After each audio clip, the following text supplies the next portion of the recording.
Hello and welcome to the Design Journeys podcast. I'm your host, Chris Whyte, and in this podcast series, we explore the journeys of founders and leaders from the world of physical product design.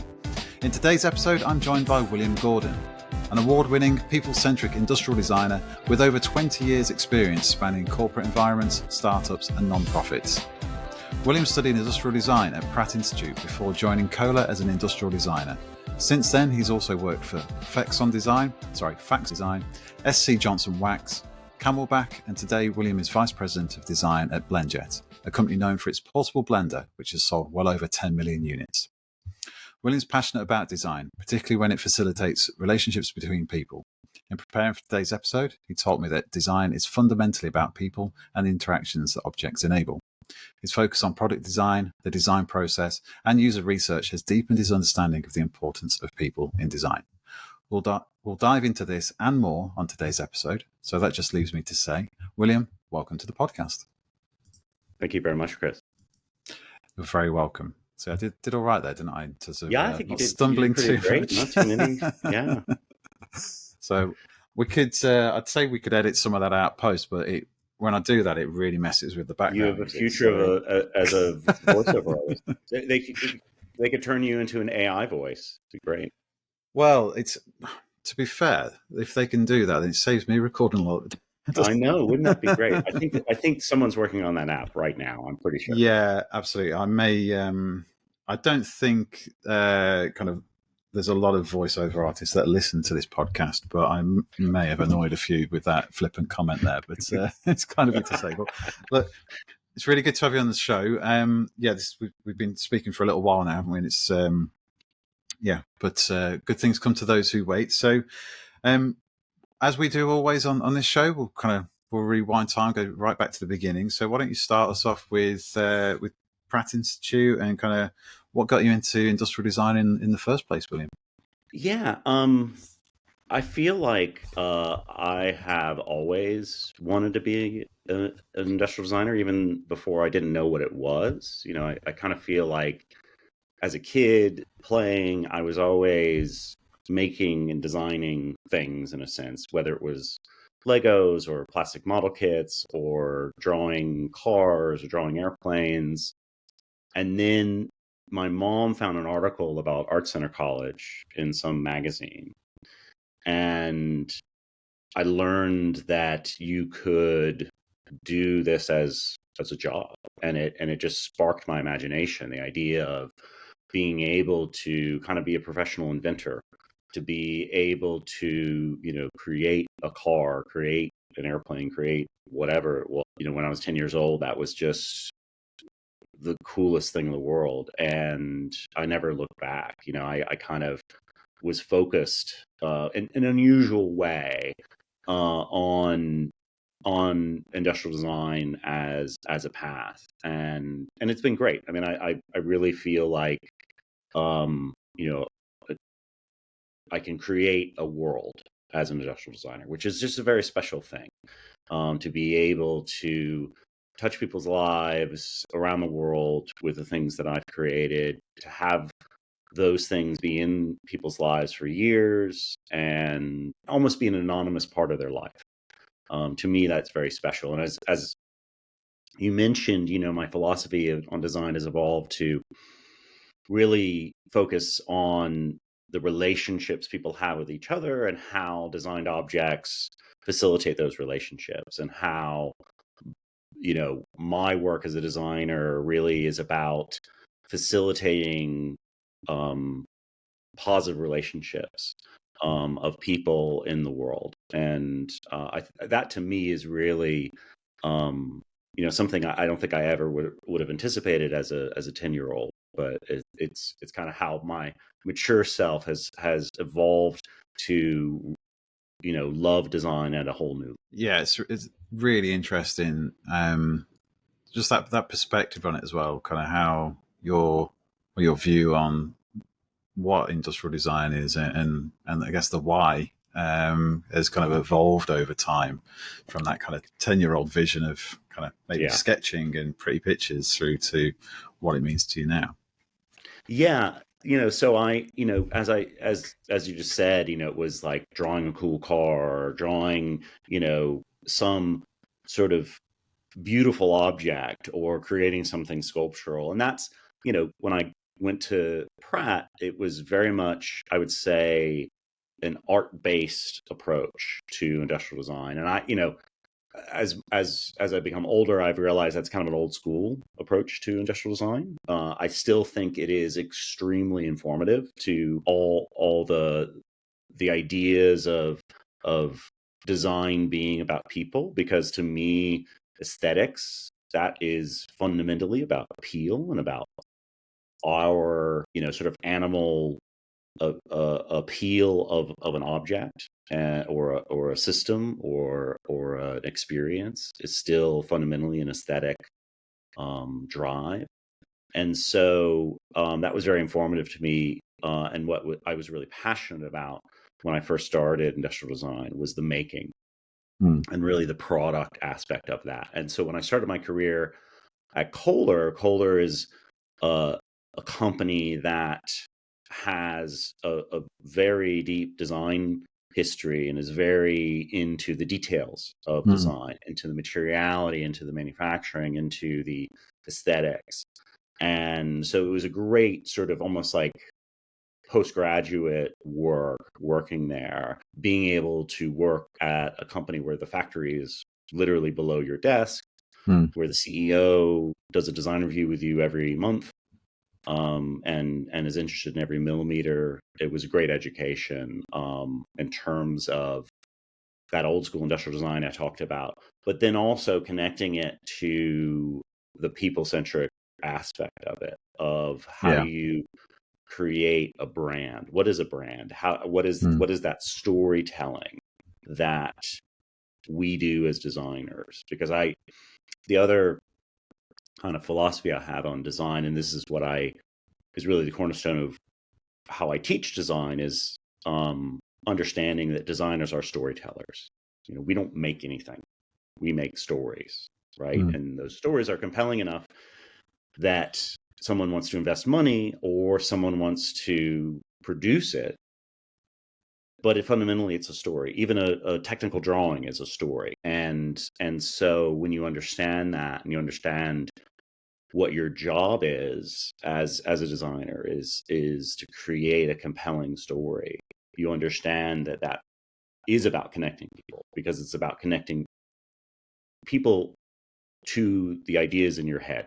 And I think that's magical. Yeah, really is. And I can feel the passion kind of coming through when you're talking about it as well. It's absolutely wonderful. So talk to me about your time at Kohler then, because Kohler is a big brand. We've got Kohler's in the UK. I've worked with Kohler Myra previously, obviously and that's a big outfit in itself. But am I right in thinking Kohler's got like its own village, is it, or a town? Yeah, it's a fascinating place. So I moved from Brooklyn to this small town in Wisconsin, Sheboygan, Wisconsin, and then Kohler is a even smaller town right next to Sheboygan. And it was literally named after the factory. They built a factory, and then they built a town around the factory, and then the people named it Kohler, of course. Yeah. And it's a planned community. The same people who planned Central Park planned the Kohler Village. Oh, cool. And is fascinating picture of sort of this Midwestern factory town. And it's very classic in that sense. And they've actually built a 5-star resort there. Out of the old dormitories for the factory workers from the turn of the last century. And so it's fascinating, like 5-star resort, championship golf courses, everything. And so the brand Kohler is a very exciting place to come as a designer, because design is kind of in every aspect of not only the product, but the culture of the company, and it's still a family-owned company. And the CEO, when I was there, Mr. Kohler, he's passed away this last year, but he, wanted to be a designer.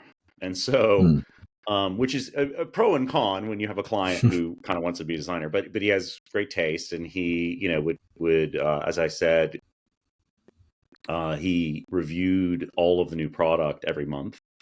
Mm. And so we, as a 22-year-old, got to present to this billionaire CEO, and have tons of crazy stories about all of the design reviews we had with them. And so it was this tight community of designers, very talented designers from all over the world, who moved to this small Midwestern town kind of in the middle of nowhere. And you were very focused on your design. And I still have a lot of colleagues who are still there, and they just do great stuff. I mean, if you look through the sort of the annals of Kohler, you'll find all the best industrial design in the plumbing industry right there, and it's all done on the premises in Kohler. They use very little consulting outside. I mean, they have obviously different design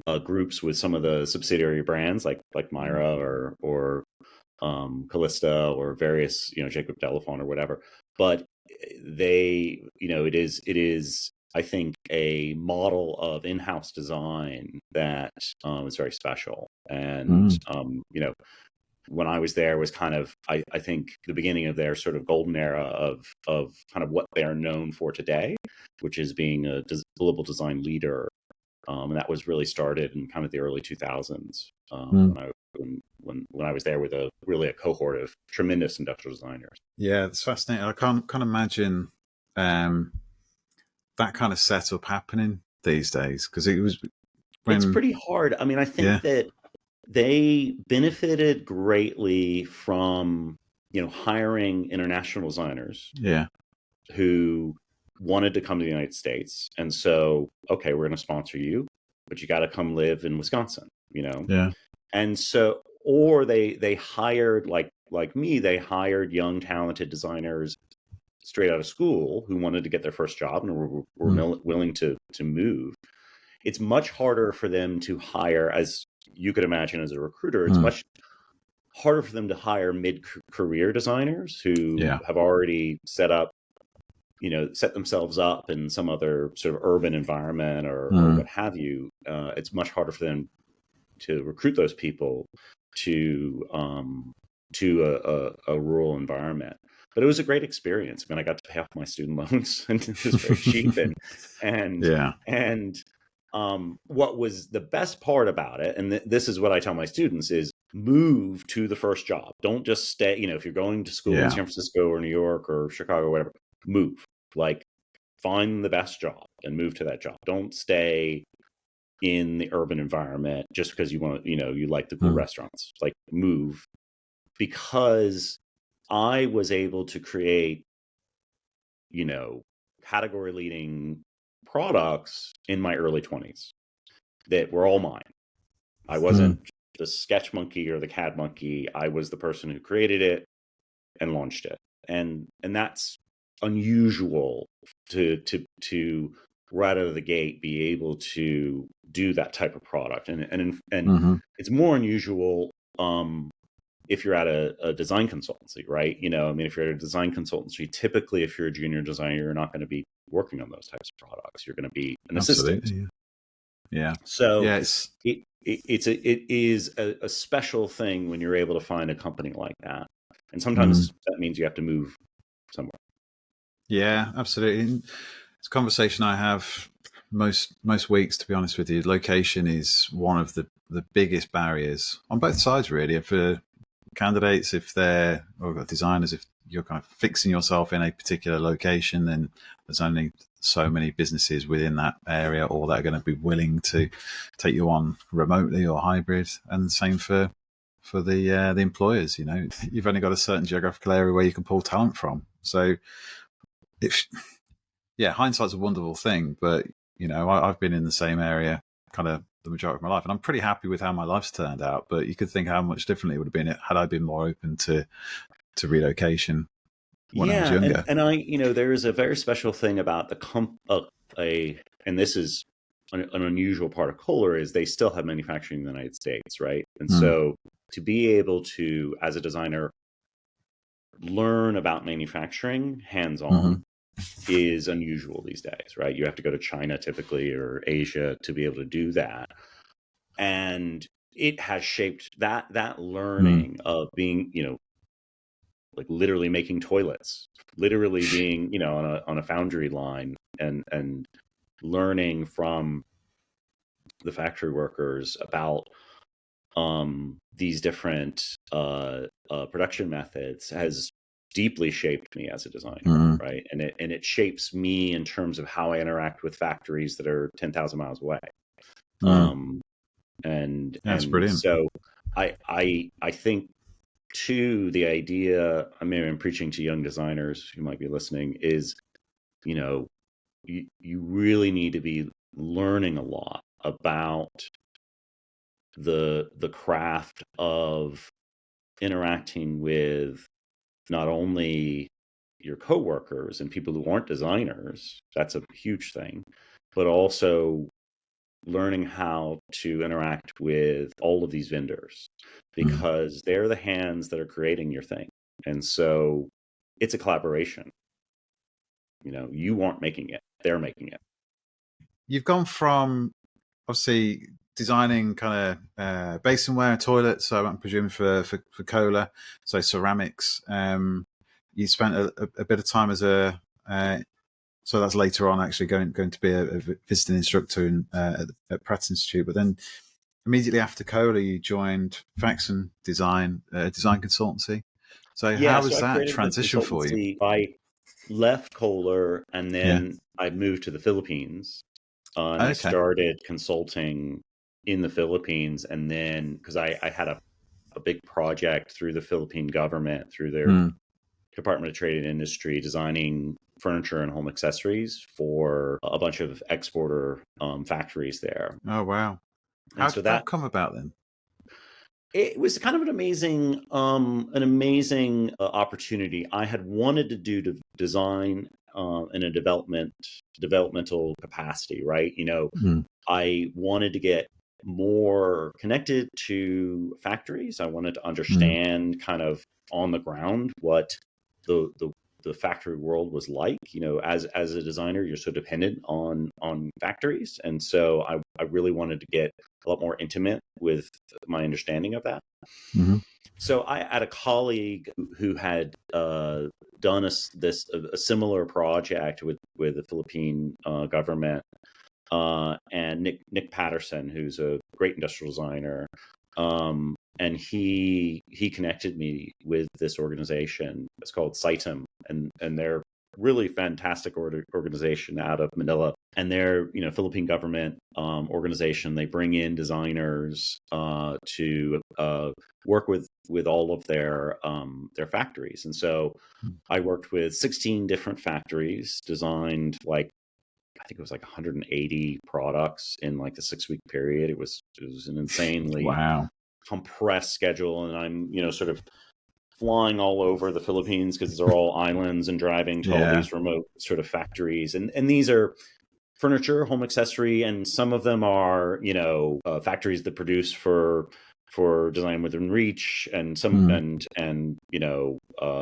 Crate and Barrel and various other retailers like that, or they're smaller sort of mom and pop factories, from wood furniture, wood and leather furniture, to baskets, to everything, but all high design kind of, not handicraft in any way. And so it was a great experience. And then we launched all those products at a trade show in Manila, and that kind of launched my consulting career. So I moved back to the States and lived in Brooklyn, and then I lived in Chicago, consulting, and it was a pretty wide range of clients: consumer electronics, plumbing, furniture, kitchen accessories, textiles, a lot of decor stuff, kind of big wide range. And it was so I did that for about 5 years. It was really the Great Recession in 2009 that kind of curtailed my consulting. It was really kind of my first dose of reality in terms of my career. You'd had a pretty wild ride up until that point, hadn't you? Yeah, and it was a fantastic ride. And I was kind of what I realize now in hindsight, I was riding the wave of a really good economy, Mm. and, kind of post 9/11 economy. And, it wasn't until 2009 that things got rocky. And then I was like, Mm. oh, this is reality. Okay. This is a little bit more difficult, because it was, when you are hitting it on all cylinders as a consultant, you're kind of Mm. turning down work, and you have, more work than you can even do, but it's quite easy for all that work to go away, right? Mm.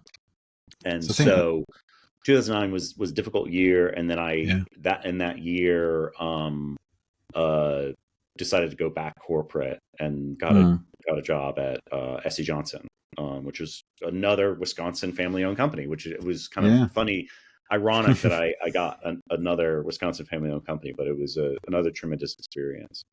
Yeah. Wonderful. So, yeah, I think we're kind of going through a period in time now where there's going to be a lot of people, designers, that have, ridden the post-COVID kind of boom of 2020 to 22. And then all of a sudden in 23, the market's just bottomed out again.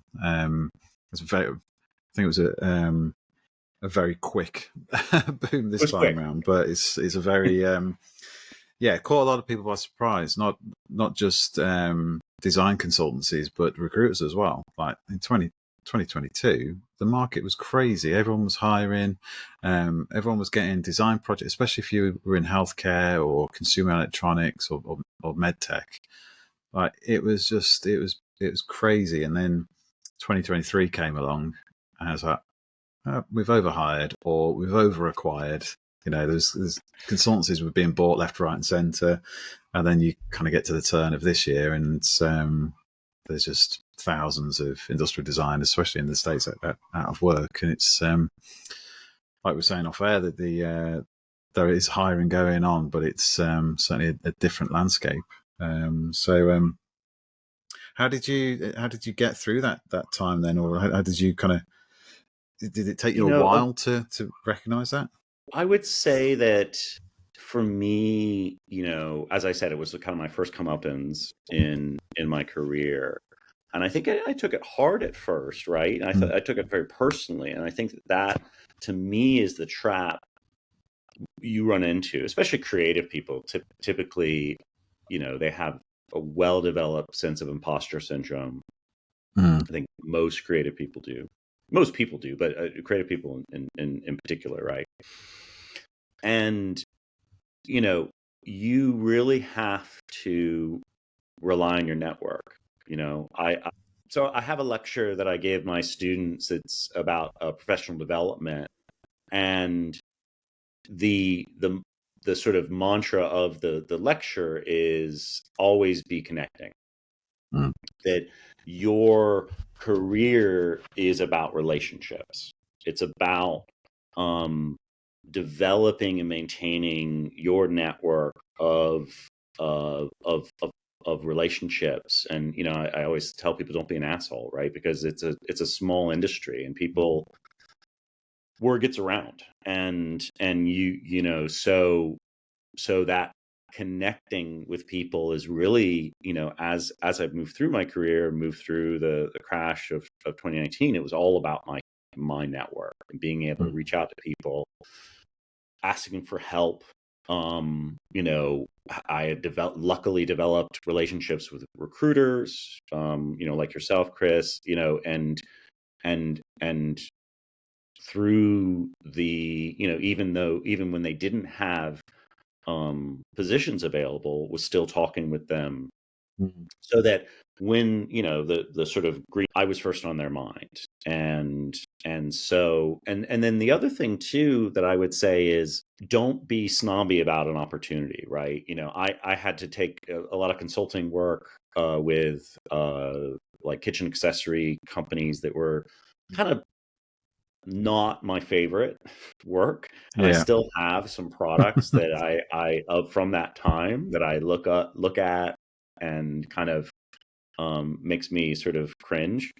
It's funny, I have this one product it's still on the market, and it's still selling. I mean, it's still like, and it's it's awful. It's just like, why did they produce that? Oh my god! But it's Someone still out there must not think it's as awful as you think you yeah, made it into. I know, and so you go from these career highs where you're producing red dot, IDA awarded product, and then you gotta pay the bills. So you're like, okay, Yeah. I'll design some schlock for a little bit, and that's below my sort of ideal, but that's what it took. And luckily I haven't had to go back to that since, but and I've been able to keep sort of riding the wave up. But it's important to understand that you're going to have a long career, and that hopefully, and that any long career has ups and downs and creative spells where you're not doing maybe what you want to do. But the other thing to do to me is to always, I always feel like designers, we don't have hobbies, we have other projects, but to always keep those other projects going too. Is that if your 9-to-5 job isn't sort of truly meeting all of your passions, you can, especially today, there's so many outlets to be able to create product and be able to do your own projects, and so your 9-to-5 doesn't have to be where you source all of your creative satisfaction. Yeah, it's interesting. What you just said there as well, it's kind of reiterates what Leah Stewart said on a previous episode as well, because that was the advice she gave that she learned early on in her career. Just don't turn down kind of those projects that you might normally turn your nose up at, because like you say, it's a long especially career. If they're paying hourly. Yeah, they're paying hourly. Take it. Absolutely, yeah. Because there is this in every good career. There are these times that are down, but I look back at those times as times that I focused on either other things, or maybe they were incubation times. Maybe I was learning a skill that I didn't have before. So there's always value, right? There's always value. You never know who you're going to meet along the way. 100%. That's the other thing about the connections is, I've been around long enough to see students of mine come back and, give me work. It is this amazing process of connection and relationship sort of development, and you never know where they're going to lead. Do you have a like a process or any kind of techniques that you either practice yourself or you kind of you teach your students to help with building a network and maintaining those kind of starting and maintaining those relationships? I mean, I think there's the basics of human interaction, right? Yeah. A lot of it is starts with that fundamentally, right? Obviously, LinkedIn is an incredible tool. If you as a professional or as a student are not on LinkedIn, you need to get on it. It's something I would say. Are you frustrated by drawn-out recruitment processes, missing out on talent to your competition, or wasting time interviewing candidates who don't quite live up to their profile? Well, if you're the founder or leader of a physical technology brand or design consultancy, here's what we can do for you. For those of you who don't know me, I'm Chris Whyte, host of this podcast and the founder of Kodu, a specialist recruitment consultancy focused exclusively on physical product development. By working closely with you and your team, Kodu will help you improve your entire experience of hiring. We'll make it easier to identify, attract, and ultimately hire the very best design and engineering talents ahead of or from your competition. You'll only interview candidates who fit the brief, and we'll work with you to ensure you get the outcome you want, and fast, typically in 6 weeks or less. We have a 100% fill rate, and we guarantee to get you a positive outcome. Simply put, if we don't deliver, you don't pay. But how can I make such a claim? Well, the short answer is I've been doing this for a very long time. Kodu is built from over a decade of my own personal experience hiring hundreds of designers, engineers, managers and leaders, over 95% of whom are still in post 12 months later.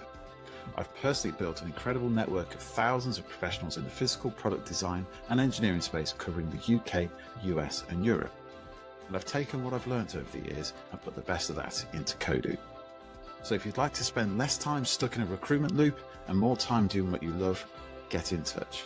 Email me, chris@teamkodu.com, or message me on LinkedIn. But that's enough from me. Let's get back to the show. So in terms of relationships, I mean, I feel that it is, it's almost a design project where you are, creating these connections that are meaningful because you have either a common experience or an insightful conversation that you had that's memorable, a positive interaction, right? To me, that's how it starts, right? Some sort of positive interaction that is mutually beneficial or mutually interesting or what have you, whether it's at a trade show and you had a great conversation. And, key to conversations is just asking questions and listening. That's it. If you can ask, I mean, I'm sure that's most of your professional career, Chris. I hardly talk at all.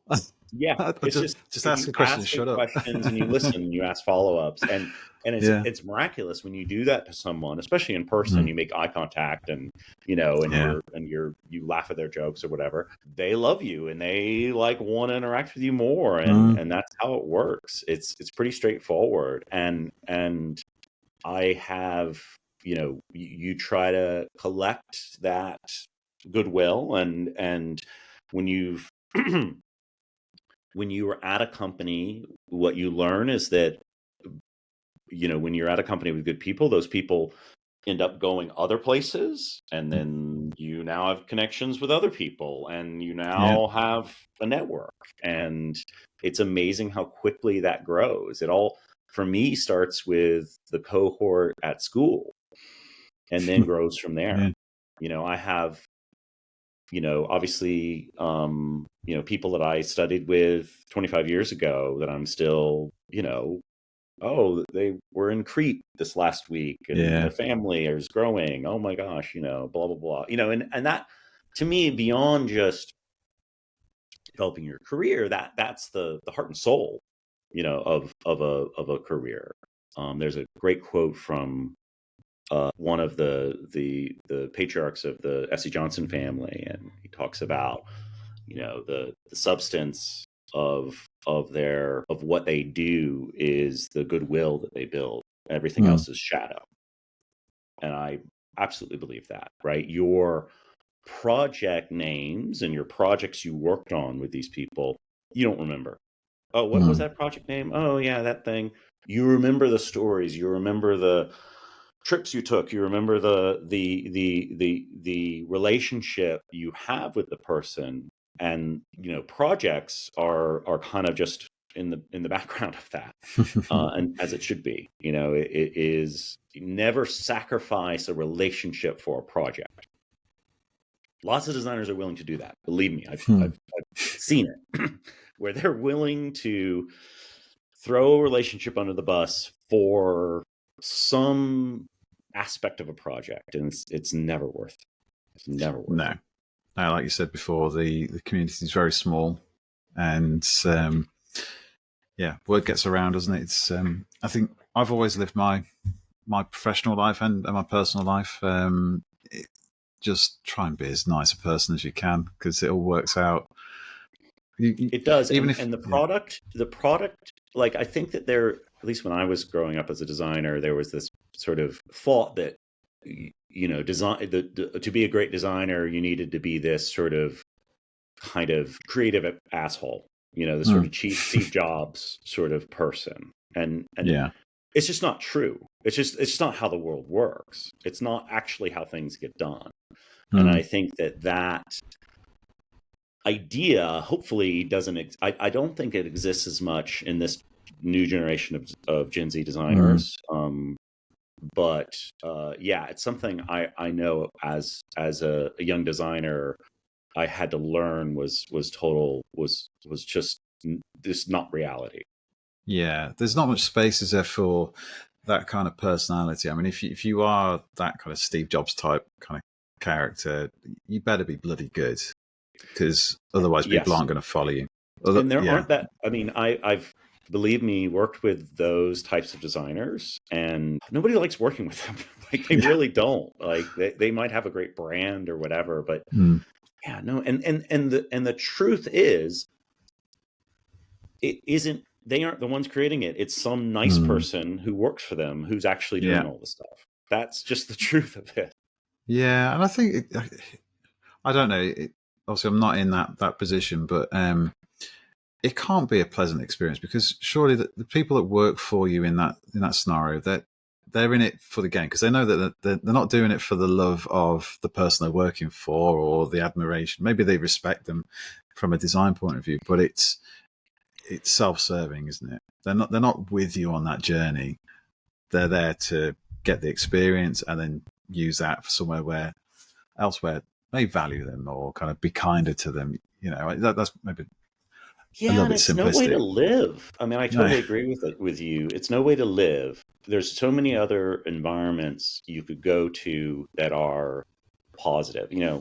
I've certainly worked with egotistical bosses and people who were maybe less than nice. And for me, I think I found that it doesn't move the ball forward. It Mm. is simply an artifact of their some psychosis they have. It's not really like a truly productive element. Yeah. To me, it's almost, they have all this talent, and that actually holds them back. Mm. If they had all that talent and were just nice, it would probably be even, be like, wow, they're Yeah. really great. Imagine. Yeah. Imagine the possibilities. So we kind of went off on a.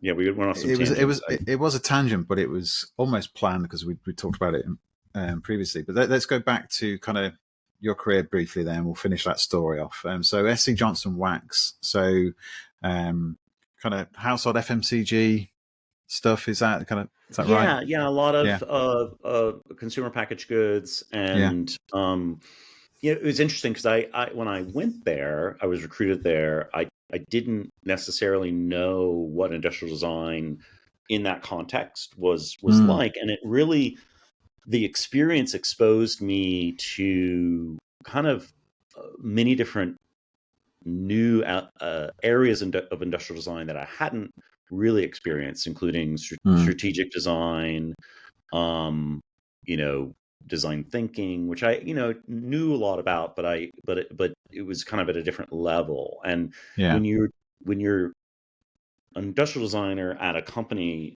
that big, when you're working on these, you know, platforms worth tens of millions of dollars, you're practicing industrial design in a very different way. You getting very in depth with users. You Mm. are, going to their homes all over the world.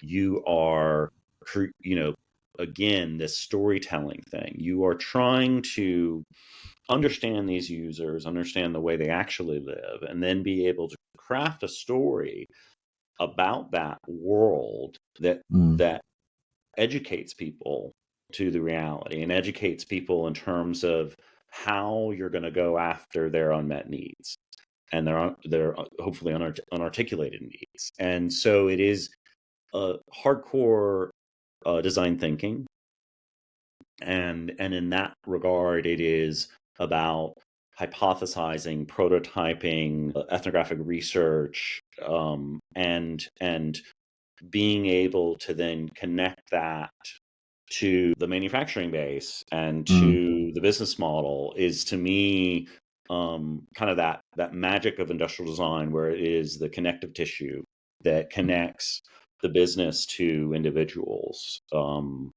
And yeah, so it was a great experience to learn how to do that, because a lot of the products are relatively humble or every Mm. day, but you get like air fresheners, Ziploc bags, or mosquito repellents or whatever, Mm. all these sort of like very everyday items, and you quickly understand how much goes into everything. how much goes into everything at the grocery store. Everything that you see as a consumer has these deep well of research, deep well of development that has gone into it. And it was a tremendous experience, because we also worked with all of the best industrial design agencies around the world. In fact, because, as I said, I came to it right after the recession, there were many industrial design firms that would have gone out of business if it wasn't for SC Johnson investing as much as they did in new product development at that time. It was a very interesting time to be at SC Johnson. Massively, yeah. It's interesting. I was listening to Atomic Habits earlier today. I was recommended by Ashley Syed to read that. So I've been listening to that and just got to the bit where it's all about habits, but all of the money and time and research into consumer habits and the dopamine rush that you get and the craving we get for things even like air fresheners, and the positioning of that on the store shelves as a big kind of play into our psyche. And it's so you're very close to that as an industrial designer, working with the science behind that, but also the user research. It's there's a lot more to it than meets the eye, isn't there? Yeah, there's sensory science, right? Yeah. So you have all of these people who are scientists and they're studying, whether it's olfactory senses or flavor senses or various senses, and understanding that in relationship to preference. Obviously, the shelf is just I love going to a shelf at a store and kind of analyzing it and sort of saying, okay, this is how this packaging is working, and how it's attracting your eye and how it's sort of disrupting the shelf. And, because you have these patterns as a consumer and, you have a new product, you're trying to break those patterns to try to attract people. It's fascinating psychology. And that's really where I developed this idea of design is people. It's just people. It's just how appealing to people at all these different levels, because you get to the psychology of what makes someone put a product in their shopping cart, and it is a very elaborate process. Yeah, and companies spend a lot of money getting to that answer, don't they? Yeah, and it's the research methodologies are fascinating. They use eye tracking for when people they'll have fake shelves and they can track people's eyes to see how their eyes dart about. They have fake grocery stores, like a whole grocery store, and then you have customers coming in and shopping, so you see that.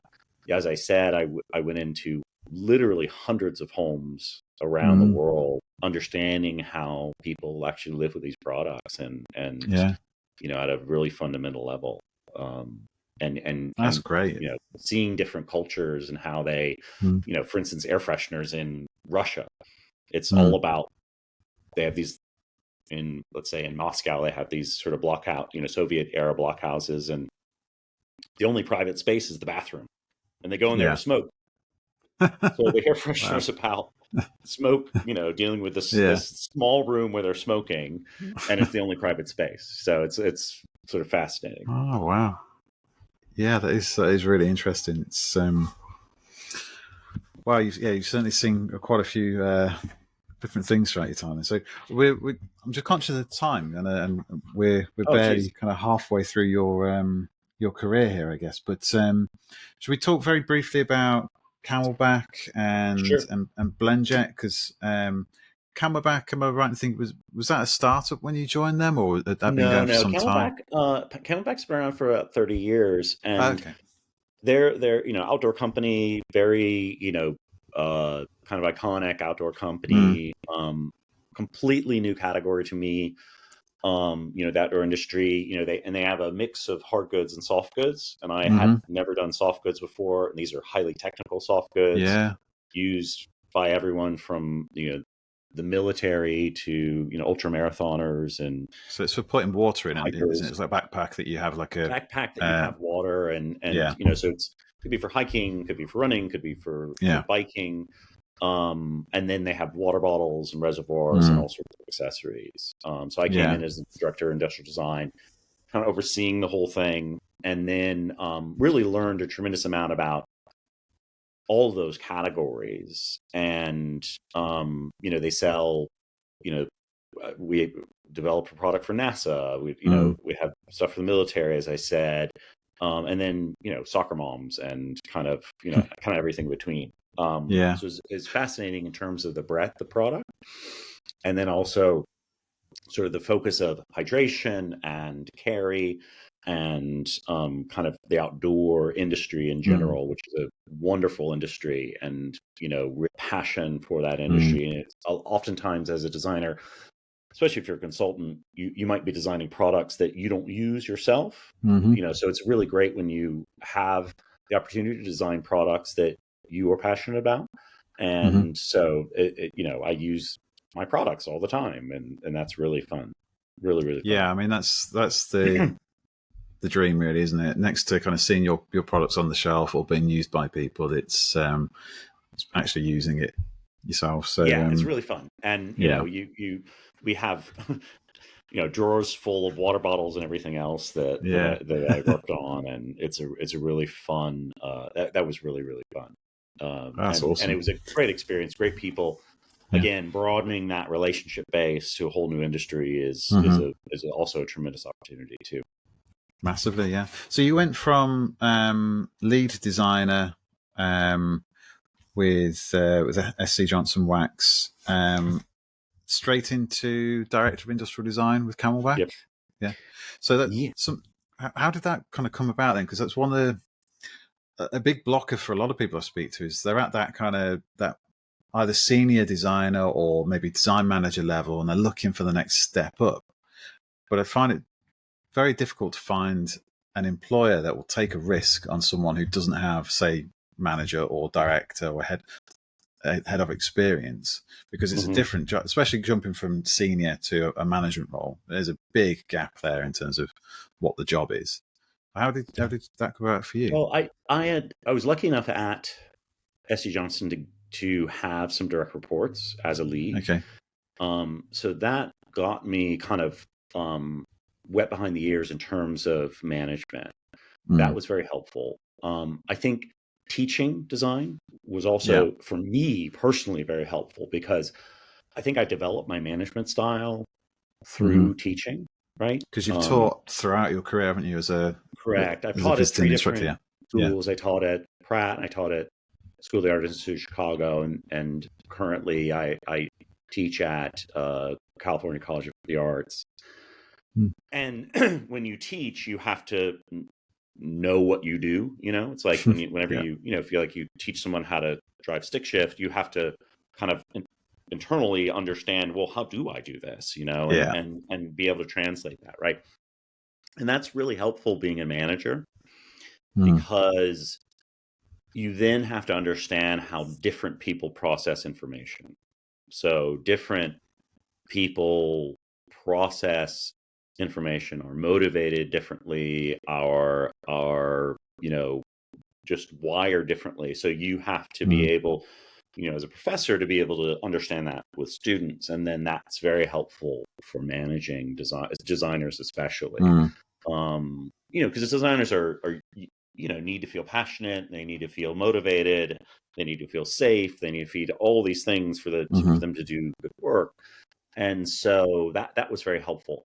I think I was lucky enough to find a hiring manager who sort of understood my value. Maybe I was good at communicating that value of not only having a hardcore industrial design background, but also understanding design process and understanding sort of how does an idea navigate itself through a corporate system, right? So managing design is about understanding the process of design. How do things come to fruition? Not just, oh, I made a cool rendering or I made a great CAD model, but, well, well, how does it work? How does Yeah. the idea, germinate? How does it, get funding? How does that Hmm. funding, stay through a 2-year development cycle? All of that type of stuff that's really, to me, beyond people management skills. Those are the skills you need to learn to be in design management, Hmm. is understanding the reality of a product development cycle, and being able to not only understand it, but be able to really like control it and drive it, and understand the bottlenecks and how to get over them. And that was a big part of what I sort of learned and was able to show through my previous experience, especially the experience at SC Johnson, that got me to director at CamelBak, and then VP at Blendjet. And we're touching there in terms of, we spoke earlier as well about kind of maybe talking about broader design philosophy. Is that kind of what you're touching on there in terms of taking the whole wider kind of picture and the Yeah, wider absolutely. context? Yeah, for me, as I said, I like this is how I like to think about ideas, is try, what is the through line, right? This is what I do for my students or my own Mm. products, is how do I describe this in as few words as possible, right? The ultimate through line I look at is like BMW is the ultimate driving machine. You kind of understand everything you need to know about BMW through that one crisp statement. Mm. For me, I have my own sort of through line, which is product, process, people, right? So I can talk about my career with those 3 words. Mm. And, in terms of a philosophical understanding, everything ladders up to people, right? That's the whole point. That's the only reason you're doing any of this Mm. stuff, is for people. And you are connecting people through your product, and then that there is a process behind that. There's a process of how that product is developed and produced and distributed. And so understanding all 3 of those elements is key to success, right? That's a key to design success. A design isn't just a product, it isn't just a process, but it's a connection to people, it's a relationship to people, right? And and um and for me, you know that is why I'm always trying to learn. I'm always trying to learn about people, and I'm always trying to learn about a new product category. I'm always trying to learn about some new aspect of this process. When being at Blendjet, I've been learning about startup. This is a startup, and we've grown from when I started in 2020, it was just a relatively small startup, and now it's a 9-figure business. And you know, being on that journey has educated me in so many ways about the Mm. reality of how hard it is to create a widget and then have millions of people want to buy that widget. It is Mm. incredibly difficult, and it's not just creating something cool. It's about the marketing, it's about the distribution, it's about this whole infrastructure that is very intricate, Mm. and everything has to work. Yeah, and I think if as a designer or as an engineer, if you can kind of embed yourself in as much of that as possible, or at least kind of upskill yourself in terms of what's going on outside of your remit, and how what you're doing relates to what someone over there is doing, or how it affects this department. It sounds like that's what you're saying in terms of that's going to present more It's opportunities to you holistic, as well. right? It's a team Holistic, yeah, sport, right? I yeah. I can't just be working in my silo. I have to be aware of the impacts that my decisions make on not only in users, but Mm. the factory, the business, the stakeholders, my colleagues. It is one of my former professors, Alan Chachanoff, has a quote about design is about consequences, right? And as when you are in mass production, you are multiplying those consequences millions of times, right? So a small part becomes a big impact. And when you truly kind of embed that in your DNA as a designer, I'm making impact. You start really trying to pull out, well, what does this mean down the road? What does this mean for the business? What does this mean for our consumers, right? So that you aren't just filling a brief with ideas. You are truly thinking through those ideas at a holistic level. That is, to me, a successful design is a design that incorporates all of those different needs and constituencies to the point where everyone has a positive outcome. Absolutely. Brilliant. Well, look, we're rapidly approaching time, but just very quickly, if you can, I mean, do you have any kind of a favorite design story, either because it went really well, or maybe it went terribly wrong, but it presented a great learning opportunity for you that you could share? I'll tell a fun story of Mr. Kohler, Herb Kohler, who is a character. He unfortunately passed away this last year, but anyone who interacted with him and had the opportunity to work with him at Kohler has stories, and I have a few. One of my favorites is designing a toilet seat, and when you